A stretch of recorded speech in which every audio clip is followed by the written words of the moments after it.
Setiap orang dikalahkan oleh pikirannya. Itulah mengapa mereka memiliki begitu banyak sakit hati dan kesedihan.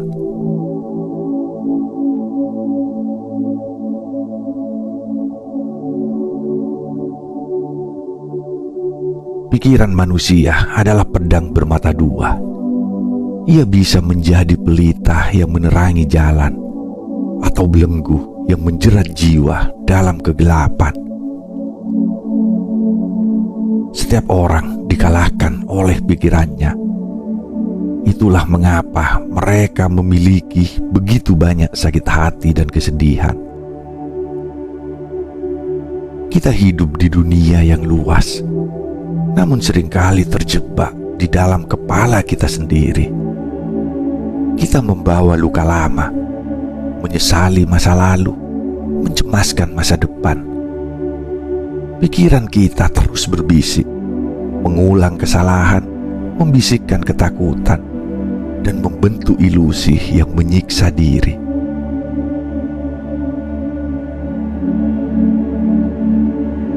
Tapi, apakah kita benar-benar dikendalikan oleh pikiran kita? Atau apakah sebenarnya kita bisa memilih untuk tidak tersesat dalam bayang-bayangnya?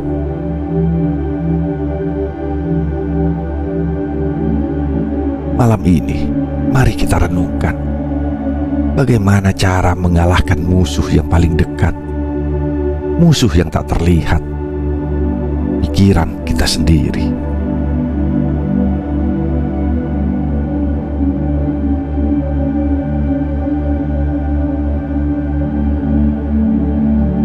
Pikiran yang terperangkap di masa lalu. Masa lalu adalah bayangan yang tak memiliki bentuk, tetapi begitu nyata dalam pikiran. Kita sering terjebak di dalamnya, bukan karena kejadian itu sendiri, tetapi karena kenangan yang terus kita putar ulang, seperti film lama yang tak kunjung usai. Luka-luka yang seharusnya mengering malah kita sentuh berulang kali, membuatnya tetap perih. Penyesalan merayap dalam diam, mengingatkan kita pada kata-kata yang tak sempat terucap, langkah yang keliru, dan kesempatan yang terlewat.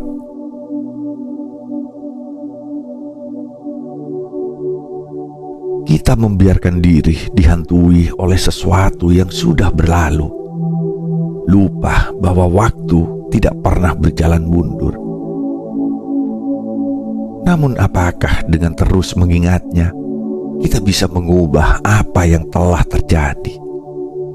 Ataukah kita justru semakin tenggelam dalam kesedihan yang tak berkesudahan? Masa lalu bukan untuk ditinggali, ia hanya perlu diterima, agar kita bisa melangkah menuju masa depan yang belum ternoda.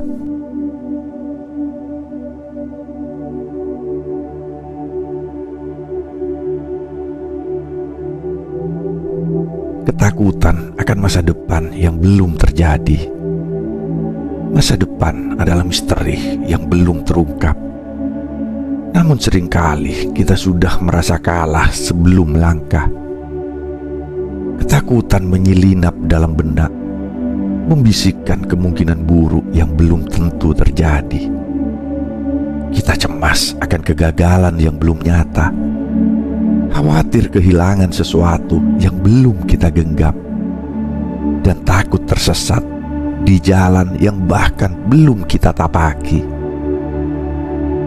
Pikiran kita menciptakan bayang-bayang menakutkan, menjadikannya lebih besar dari kenyataan. Kita menghabiskan waktu bertarung dengan skenario yang hanya ada di kepala, hingga lupa bahwa hidup sejatinya berjalan satu langkah dalam satu waktu.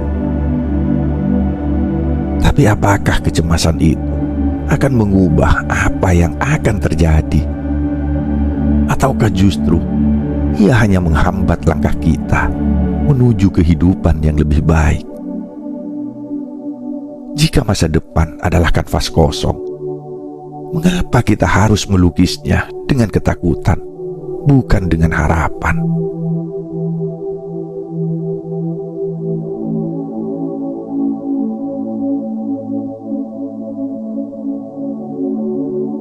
Perang melawan harapan yang tak terpenuhi. Harapan adalah cahaya yang membimbing langkah, tetapi jika terlalu terang, ia bisa membutakan. Kita sering menggantungkan kebahagiaan pada sesuatu yang belum tentu menjadi milik kita. Lalu kecewa ketika kenyataan tidak berjalan seperti yang diinginkan. Luka terbesar bukan datang dari dunia yang kejam, tetapi dari ekspektasi yang kita ciptakan sendiri. Ekspektasi bahwa orang lain akan memperlakukan kita dengan cara yang kita inginkan, bahwa semua usaha akan berbuah manis, bahwa hidup akan selalu berjalan sesuai rencana. Namun, dunia tidak pernah berjanji untuk memenuhi harapan kita. Semakin erat kita menggenggam impian yang tak terwujud, semakin dalam kita terluka. Tapi jika kita belajar menerima kenyataan dengan lapang dada, tanpa mengikat diri pada sesuatu yang belum pasti, hati akan lebih damai. Karena ketenangan bukan tentang mendapatkan semua yang diinginkan, melainkan tentang merelakan apa yang memang tidak ditakdirkan.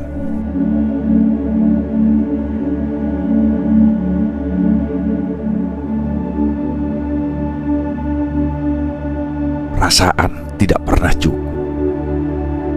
Kita hidup dalam bayang-bayang kekurangan, merasa diri tak pernah cukup. Tidak cukup baik, tidak cukup dicintai, tidak cukup berharga. Seperti berjalan dalam perlombaan yang tak berujung, kita terus melihat ke samping, mengukur langkah sendiri dengan jejak orang lain. Kita menginginkan lebih, bukan karena kita benar-benar membutuhkannya, tetapi karena dunia mengajarkan bahwa kebahagiaan ada di tempat yang lebih tinggi, lebih jauh, lebih megah.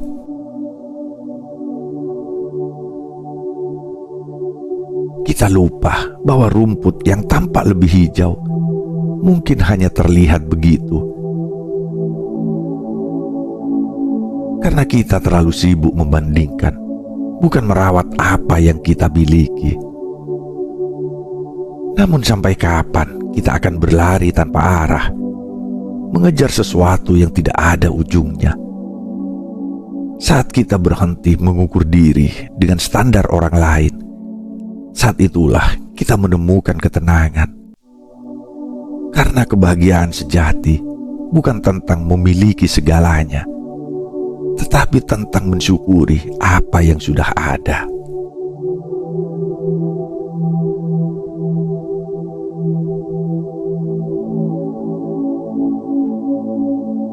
Dendam dan luka yang tak sembuh. Dendam adalah api yang kita genggam dengan tangan sendiri, berharap membakar orang lain, padahal justru kita yang hangus perlahan.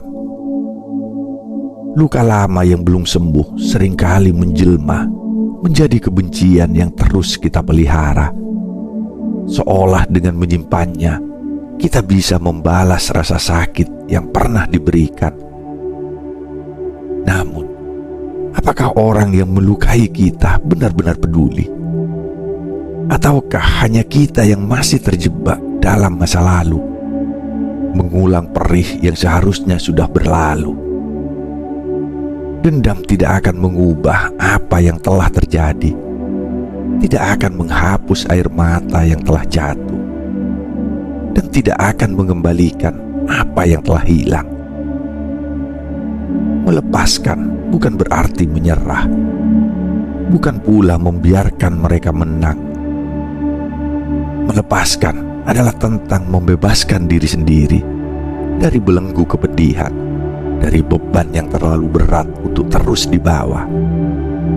Karena pada akhirnya, kedamaian sejati bukan ditemukan dalam balas dendam, tetapi dalam hati yang telah ikhlas melepaskan.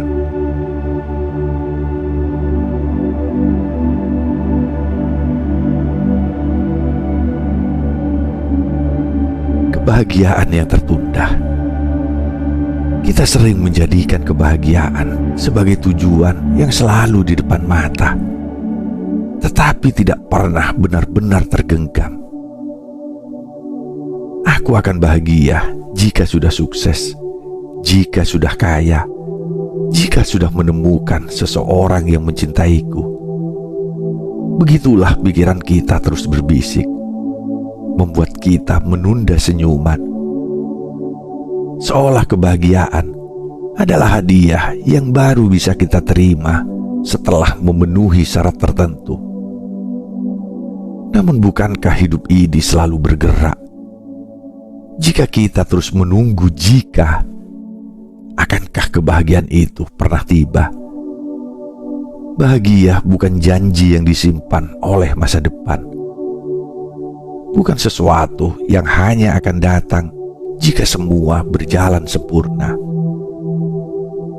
Bahagia ada di sini, di dalam detik ini, dalam nafas yang masih berhembus, dalam syukur atas apa yang telah kita miliki. Jika kita terus menunda kebahagiaan, kita mungkin akan sampai di akhir perjalanan tanpa pernah benar-benar merasakannya. Karena kebahagiaan bukanlah tujuan, melainkan cara kita berjalan melewati hidup ini.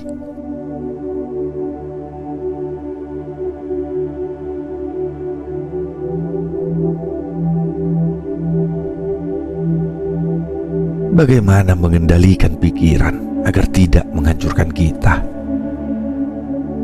Pikiran adalah gelombang yang tak pernah diam, mengalir dari kenangan masa lalu hingga ketakutan akan masa depan.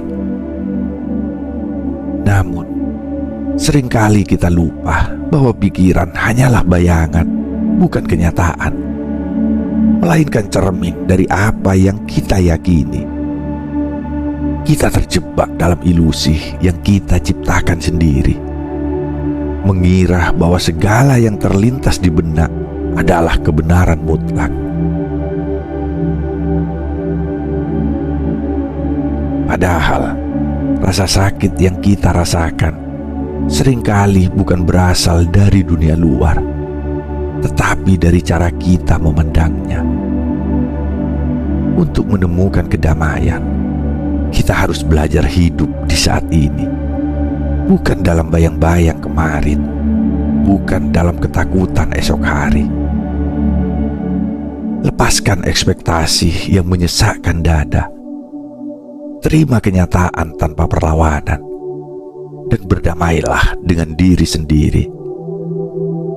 Karena ketika kita mampu mengendalikan pikiran, kita tak lagi menjadi tawanan, tetapi penguasa atas kehidupan kita sendiri.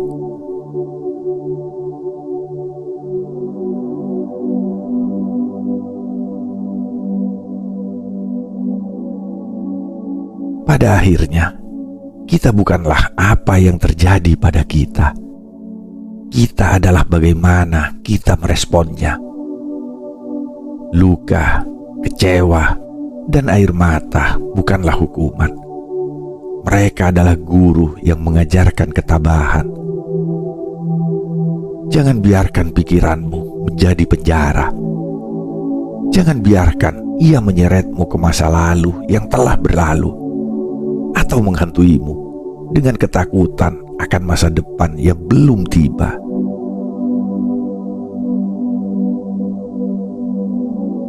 Hiduplah di saat ini. Terima apa yang tak bisa diubah. Lepaskan beban yang tidak perlu, dan berdamailah dengan dirimu sendiri.